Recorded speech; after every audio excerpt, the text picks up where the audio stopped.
Our first guest for the day is Dr. Moore of Novant Health, Oceanside Family Medicine in Southport. Welcome to the show, Dr. Moore. Thank you. It's such a pleasure to have you here. And I would like to start off by asking you how long you've been in the area. Been here about 6 months now. So you're a newbie. Yes, I am. Well, I'm curious what brought you to Brunswick County? Well, we've always liked the ocean and the coast, basically. Grew up in New England, lived in Maine, and have always tried to make our way back. Opportunity arose, and we took advantage, and here we are. Well, let's talk a little bit about your education and your background. Where did you go to school? Well, okay. I've got a kind of a varied background. I used to be a pharmacist. Really? Yeah. I went to school in Boston, went to Massachusetts College of Pharmacy. Practiced for 3 years up in rural Maine, the most northern part of Maine you can get to. It's right on the border of Canada. Ran a hospital pharmacy and basically decided while I was there that I'd attend medical school. Went to school at Des Moines University in Iowa. And then did my intern residency in Columbus, Ohio, doctors, and at Ohio State University. Right. And that's, basically my background. That's very interesting that you started out as a pharmacist recently. I've met quite a few physicians who've started out in another area, even nursing, and then went on to medical school. It's I guess it's fairly common. I had probably 5 pharmacists in my medical school class, a couple PAs, and the like, if you will.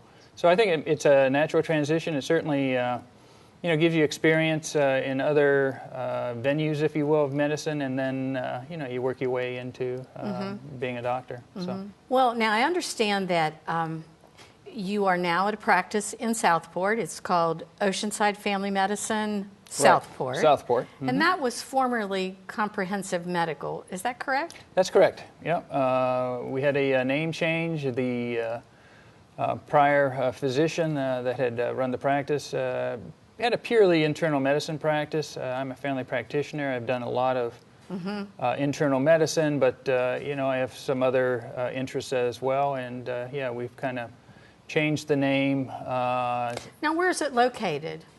It's located on 5130 Southport Supply Road. It's in a small little... I believe that's near the intersection of Long Beach Road and 133. That's there right. In Southport. That's Is that right. correct? Yep, not too far from the Lowe's and that. Oh, right. In the Southport area. Fairly easily accessible. Not downtown per se. Now, what is your role there? You are the only physician. I'm the only physician, so yeah, physician, medical director. My role is basically to run the practice and then look to the future as to where we're going with the practice, the things I want to do versus what's needed in the community. I'm curious, does Oceanside Family Medicine Southport provide the same services that Comprehensive Medical did? Yeah, pretty much so. We see general medical problems, chronic, acute. I don't have x-ray facilities, although I do have laboratories, so we can do laboratories. We have the ability to do some procedures, skin growths, abscesses, that sort of thing. We may in the future be bringing in things like ultrasound and that, but at this point that's not available. But yeah, pretty much I believe what was accessible before is so now. Now, I know your family practice, and family practice typically sees children. I'm curious, how young of a young person do you take? At what age do you begin seeing We'll them? probably be looking at least at this point, 18, but that may be changing in the near future from 10 and above. That would be my goal. But at this point, pretty much 18 and above is, the patients that we're seeing. Now, you did say that you offer some types of procedures there, removal of some things. And then if that were beyond your scope, you would then transfer or refer those patients out. Is that correct? Sure, yeah. If in fact you had, say, an abscess that was, out of the scope of, an office procedure. I'd set you up with a surgeon, and we make that phone call for you and make that procedure set up. Try to do it as fast as we can, make it as easy and seamless as we can to get you into an office. If in fact we can't, do the procedure, or if I believe it's, in the case of an abscess, too big or too complicated to do it as an outpatient, we'll get you in as fast as we can. And that's part of our philosophy. I try to get people, someplace else if they need to be, as fast and as easily as possible. We do all the referrals ourselves. If I think you need to be seen today, I'll make the phone call today and we'll get you in, we'll get you seen. That's wonderful. I, as a patient, would appreciate a service like that. Do you have any particular focus or areas that you'd like our viewers to know about? Well, I like general medicine in particular, but I do, I've had a interest all my life in sports medicine, although I'm not doing a lot of it at this point. I've basically been in charge of a small university sports program in the past. I've done a lot of sports medicine, a lot of on the field football, basketball, and the like. A number of years ago, I actually did the Special Olympics in Raleigh. I was the that's wonderful. weightlifting physician, which was kind of interesting. It was really that was actually pretty rewarding. So, yeah. I bet that was rewarding. Well, I know that you did an interview with the Wilmington Star on family fitness. Right. Talk to me a little bit about family fitness and how we can encourage families to work out together and to eat healthy. And well, the interview, we talked about, generally speaking, a number of different ways to stay healthy, and it's pretty simple in a lot of respects. Simple but not easy, if you will. Simple ideas, I guess.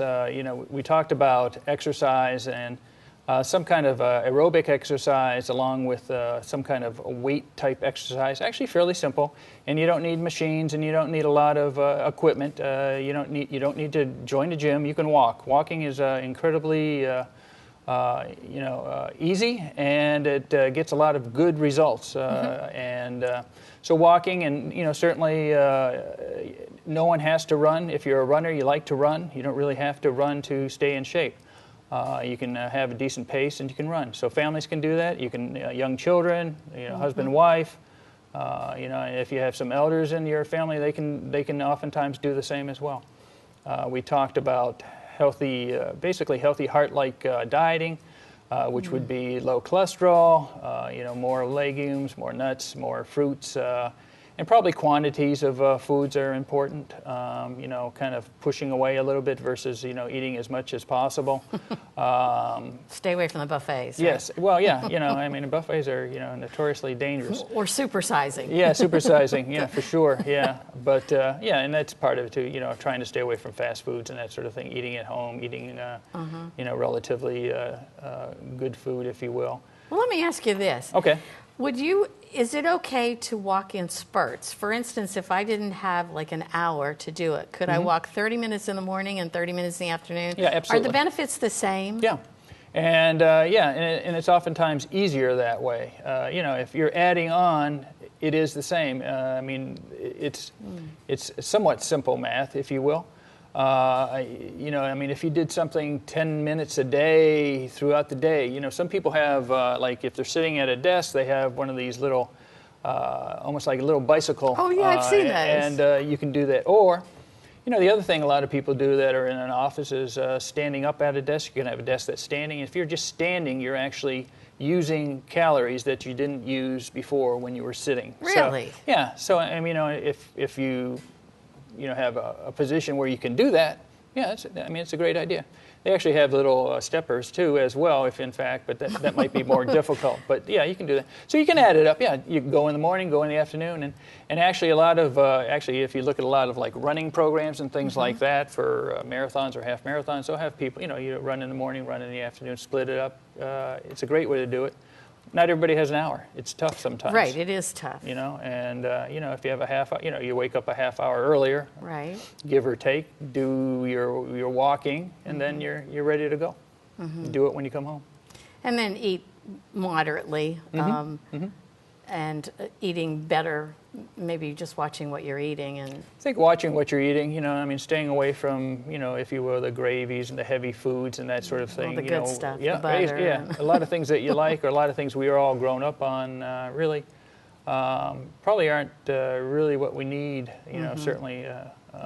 So, like I said, I mean, well, that's great simple. information. Yeah, relatively simple. That's great information. I think too often we don't have the ability to consult with a nutritionist or something, and so we're left to our own devices. Trying to figure out what's going on.